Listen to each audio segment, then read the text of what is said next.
नमस्कार दोस्तों, स्वागत है आप सबका मेरे चैनल कथा डिलाइट पर। प्राचीन काल में एक ब्राह्मण परिवार कांचीपुरी में रहता था। पति पत्नी दोनों ही धर्मात्य थे, धर्म पूर्वक अपनी गृहस्थी चलाते थे। इनका नाम देवस्वामी और उनकी पत्नी का नाम धनवती था। इनके 7 पुत्र थे और एक मात्र पुत्री थी जिसका नाम गुणवती था। जब गुणवती सियाणी हुई तो देवस्वामी ने धनवती से कहा कि पुत्री के विवाह के लिए अब वर देखना चाहिए। ब्राह्मण ने अपने छोटे पुत्र को बहन गुणवती की कुंडली दी और कहा कि ज्योतिषी से इनकी कुंडली दिखवा लाओ, जिससे गुणवती के विवाह की बात आगे चल सके।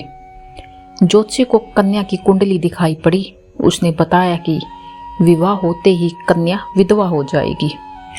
ज्योतिषी की यह बात जब ब्राह्मण परिवार को मालूम हुई तो वो बहुत ही दुखी हुए और इसका उपाय पूछा। ज्योतिषी ने बताया, हे ब्राह्मण, सिंहपल द्वीप में एक पतिव्रता महिला रहती है जिसका नाम सोमा धोबिन है।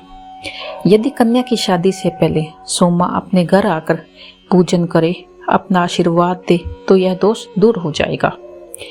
ब्राह्मण ने अपनी पुत्री गुणवती को अपने सबसे छोटे पुत्र के साथ सिंह द्वीप भेज दिया। दोनों भाई बहन सागर किनारे पहुंचकर उसे पार करने के बारे में विचार करने लगे। जब समुद्र को पार करने का कोई रास्ता नहीं मिला तो दोनों भूखे प्यासे एक पीपल वृक्ष के नीचे आराम करने लगे। पेड़ पर घोंसले में एक गिद्ध का परिवार रहता था। उस समय घोंसले में सिर्फ गिद्ध के बच्चे थे। वह सुबह से भाई बहन की बातों और क्रियाकलापों को देख रहे थे।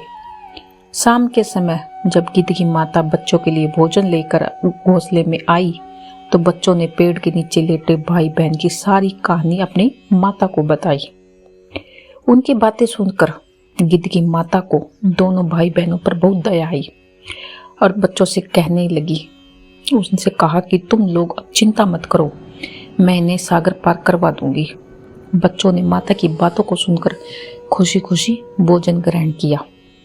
गिद्ध की माता बच्चों को भोजन करवाकर दोनों भाई बहनों के पास आई और बोली, मैं आपकी समस्याओं को जान लिया है, आप चिंता मत कीजिए, आपकी समस्या का मैं निदान करूंगी और आपको सोमा धोबन के पास पहुंचा दूंगी।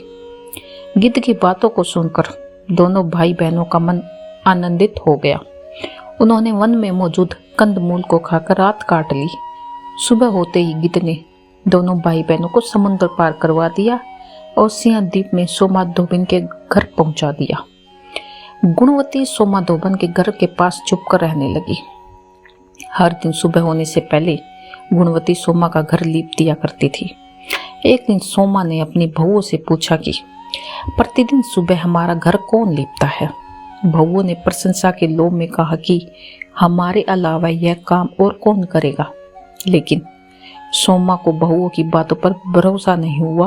वह जानने के लिए पूरी रात जागती रही कि कौन है जो हर दिन सूर्योदय से पहले घर लीप जाता है। सोमा ने देखा कि एक कन्या उसके आंगन में आई और आंगन लीपने लगी। सोमा गुणवती के पास आई और उससे पूछने लगी, तुम कौन हो, क्यों हर सुबह मेरे आंगन को लीप कर चली जाती हो। गुणवती ने तब अपना सारा हाल सोमा से कह डाला। गुणवती की बातों को सुनकर सोमा ने कहा कि तुम्हारे सुहाग के लिए मैं तुम्हारे साथ चलूंगी। सोमा ने ब्राह्मण के घर जाकर पूजा किया, लेकिन विधि का विधान कौन टाल सकता है। गुणवती का विवाह होते ही उसके पति की मृत्यु होगी। तब सोमा ने अपने सभी पुण्य गुणवती को दान कर दिए। सोमा के पुण्य से गुणवती का पति जीवित हो गया, लेकिन पुण्यों की कमी से सोमा के पति और बेटे की मृत्यु हो गई। लेकिन सोमा ने अपना घर छोड़ने से पहले बहुओं से कह दिया था कि मेरे लौटने से पहले अगर मेरे पति और बेटों को कुछ होता है तो उनके शरीर को संभाल कर रखना। बहुओं ने सास की आज्ञा को मानकर सभी के शरीर को संभाल कर रखा। उधर सोमा ने सिंहलीप लौटते हुए रास्ते में पीपल के वृक्ष की छाया में विष्णु जी की पूजा कर 108 बार पीपल की परिक्रमा की। इसके पुण्य के प्रभाव से सोमा के घर लौटते ही उसके पति और बेटे दोनों ही जीवित हो गए। इसलिए व्रत करने वाले व्रतियों को यह कथा सुनकर पीपल की 108 बार परिक्रमा जरूर करनी चाहिए। और भगवान विष्णु सहित शिव जी की भी पूजा करनी चाहिए। धन्यवाद।